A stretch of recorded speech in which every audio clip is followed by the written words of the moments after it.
Having now given you a sense of the trajectory of the emergent militant anti-imperialist struggle that grew out of the Tricontinental Conference in Havana in 1966, over the remainder of this week's material, you will focus on the non-aligned movement, setting up a broad trajectory which will get us up from the 1950s through the 1980s. One also has to understand the context of the non-aligned movement within a location in the history of Indian politics as well, but this is going to give us a broad context for some of the deeper discussions from the 1960s and protest movements in the 1970s, which we'll talk about in a global context in the second half of this course after the midterm. Hence, we'll have to give a little bit of background in depth here on the history of Indian politics. Indira Gandhi's Congress Party, which was essentially inherited from Jawaharlal Nehru, called for general elections in 1977, only to suffer a humiliating electoral defeat at the hands of the Janata Party, an amalgamation of opposition parties.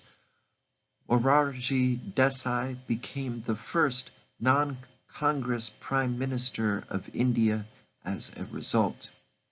The Desai administration established tribunals to investigate emergency-era abuses of Indira Gandhi's government, and Indira and Sanjay Gandhi were arrested after a report from the Shah Commission within the Desai administration. Desai is pictured here with Carter, just to the right of Carter upon his visit to New Delhi.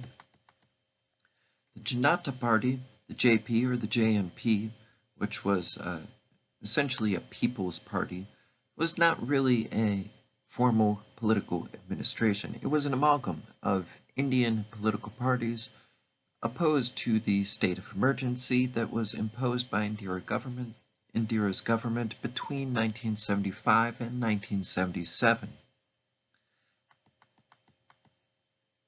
In the general election held after the end of the state of emergency in 1977, the Janata Party, Desai's party, defeated the Congress to form the first non-Congress government in the history of the Republic of India. The ideology of the Janata Party was technically a very large tent. It included everyone from left-wing revolutionary communists to far right-wing nationalists.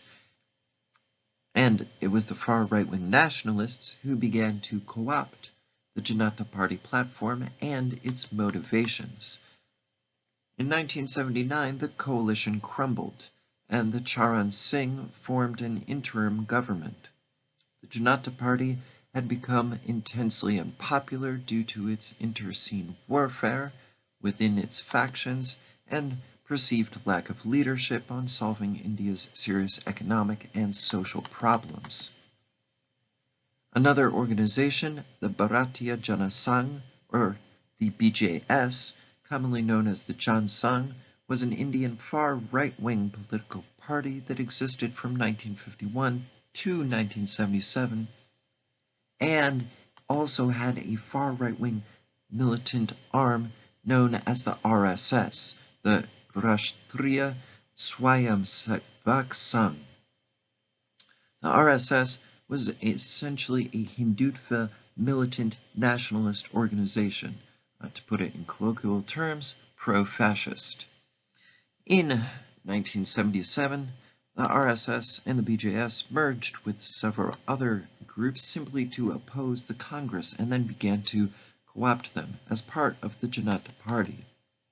However, after the Janata Party split in 1980, the BJS was reformed under the Bharatiya Janata Party, or the BJP, whose organization is pictured on the logo on the top right of the slide. BJP is currently India's largest political faction, but primarily has membership and representation in the Lok Sabha, or the Congress. this BJP organization is directly connected to the RSS militant organization, and many of the contemporary politicians leading the BJP, including Modi, head of state in India, are former RSS members. Having now covered the context of the broad sweep of Indian politics over the course of several decades, you can see this sort of right-wing swing in Indian politics. Let's now cover the clarification of the terms of the non-aligned movement over the course of the several decades in question. In the origins of the 1950s, the non-aligned movement was a movement that was led by Jawaharlal Nehru, especially emerging out of the 1940s of Indian politics, as well as Sukarno, as well as several other non-aligned leaders, including Krishna Menon in the United Nations. And this non-aligned movement established a policy of neutralism, a term that Lyon, from 1980 publication, elected to use in his 1963 key publication on the subject. 1980 is a republication of this. However, this publication was written in 1961, so it's a little bit of a primary source. But essentially, by 1963, the non-aligned movement has established a policy of neutrality. Then, in the Lusaka meeting of 1970, the non-aligned movement becomes really a distinct movement and a bloc within the United Nations. By 1978 through 1979, Tito and Castro's representatives argue over the founding date of the movement. Is it 1961 in Belgrade, if Cuba is to be included as a founding member, or is it before 1959 in 1955 in Bandung, if Cuba is not a founding member? One could see how the pro-Castro faction in the international political scene would make the argument for the Belgrade founding date. However, the date of 1950s, the 1955 conference in Bandung, is more frequently used by the neutralist faction. In the 1960s, there was a very clear conference that took place in Cairo, which established 5 key policies of the non-aligned movement. First, the members of the movement must independently arrive at the support of peaceful coexistence among states internationally, not fight with one another, but actually they could still support independence movements and strongly support national independence movements so long as they're anti-colonial, but they cannot fight other anti-colonial states. So these are kind of interrelated. Then next, third, there cannot be a power of multilateral military alliances, so the non-aligned movement could not include multilateral military alliances. Fourth, regional defense pacts, however, were allowed. So there could be regional defense pacts among Southeast Asian or Central Asian states, for example. And then fifth, military bases could be conceded to great powers, although they could also be fought against. So there's a bit of debate over whether or not military bases would be continued to be allowed within non-aligned states. Over the course of these through the 1970s, a clear series of positions among the non-aligned movement states emerges. In Belgrade in 1961, through Tito's efforts, we see a shift towards pro-Yugoslav politics, although Nehru's positions still remain central to the movement. The movement as positioned against the Cold War dynamic is critical. The movement's position against nuclear tests is critical. And Kwame Nkrumah of Ghana personifies a third concern, which is anti-imperialism and pro-liberation nationalism. By the Cairo Conference of 1964, you have an emergent partnership between Tito of Yugoslavia and Nasser of Egypt. UNCTAD, the UNCTAD, led by Prebisch, is on the table in the 1964 movement, so to speak, meaning that there was a debate over whether or not to support those developmentalist policies.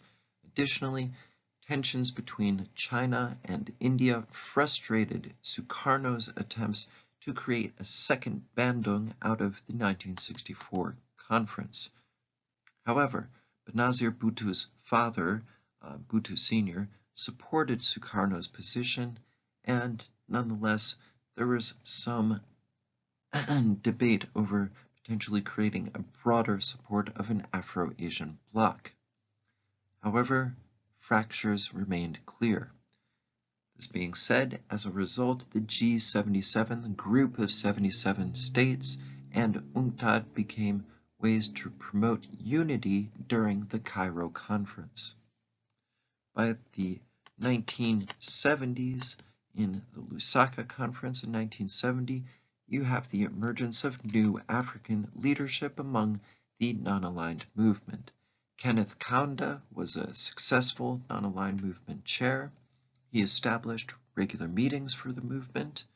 He also acted as a spokesperson in the interim for the movement, and he's pictured here in West Germany in 1970. The middle years of the 1970s marked a major watershed moment in the world history of the world economic system.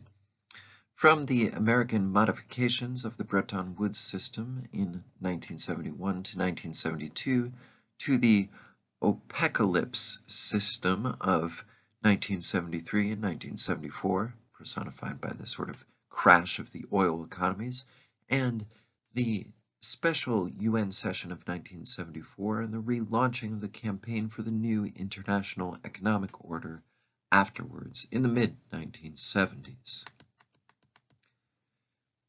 In Algiers in 1973, the non-aligned movement became more active, rigorously institutionalized, and formed more active interim committees to meet and continue international governance between yearly conferences. In Colombo in 1976, the U.S. increasingly began to accept the non-aligned movement. Finally, 2 decades after the Soviets had finally accepted the stance of the non-aligned. The People's Republic of China and the Soviet Union offered enthusiastic endorsement of parts of the non-aligned movement conference platform in the mid-1970s. Now, Leon argued that Mrs. Bendereneke, who is pictured on the right-hand side of the slide here, lacked strong political direction during the conference, to paraphrase him. However, she emerged as a very unique leader during the course of the conference and also centered her leadership style on various aspects of Sri Lankan nationalism. Surima Rawate Dias Bendereke, who is commonly known as Sirimavo Bendereke, where the suffix vo denotes respects, was a Sri Lankan stateswoman who was the modern world's first female head of government. She served as Prime Minister of Ceylon and Sri Lanka 3 times, from 1960 to 1965, 1970 to 1971, and 1994 to 2000, making her one of the world's most prominent political leaders. She was also the long-term leader of the Sri Lankan Freedom Party.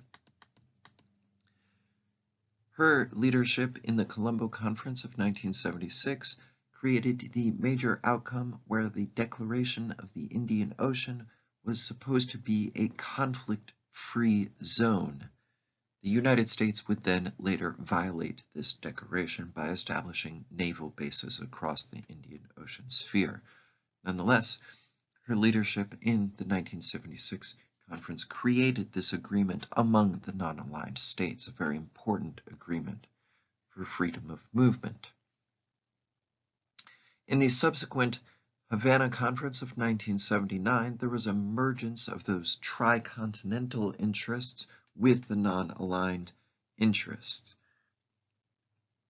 Castro's taking of the stage, taking the non-aligned movement stage, infuses the movement with both action strength and a bit of controversy. Conditions for joining the non-aligned movement were de-emphasized. Positions of a desire to protect natural resources were emphasized as a litmus test for member states, so this shifted the position of the movement moving forward. By the late 1970s, Tito and the Yugoslav government had come to a particular position that essentially argued that Cuba was too antagonistic, and that the term tricontinentalism, focusing on Latin America, the Caribbean, Africa, and Asia, was essentially exclusionary. Hence, there was a greater support for a return to the non-aligned movement standards. Tito's perspective was that the exclusionary practices of the tricontinental movement were negative because they would leave out Yugoslavia and also Ireland. Hence, this needed to be addressed. Furthermore, Tito supported the idea that the UNCTAD's positions under Prebisch and international trade should be encouraged. India's position, the Republic of India's position, was essentially that socialist countries needed to assist with energy and development, and that there should be a stronger emphasis on the neutral zone of the Indian Ocean, and also nuclear disarmament as well as disarmament more broadly. Reflecting on this circumstance, the political scientist Leon had issued a prediction in 1980 that the non-aligned movement would become either useless under Cuba's leadership or a Soviet instrument. So, for your post, pick one and justify why. Would the non-aligned movement become useless or a Soviet instrument? Or is there a third possibility? Go ahead and make a quick post and let's get the discussion going.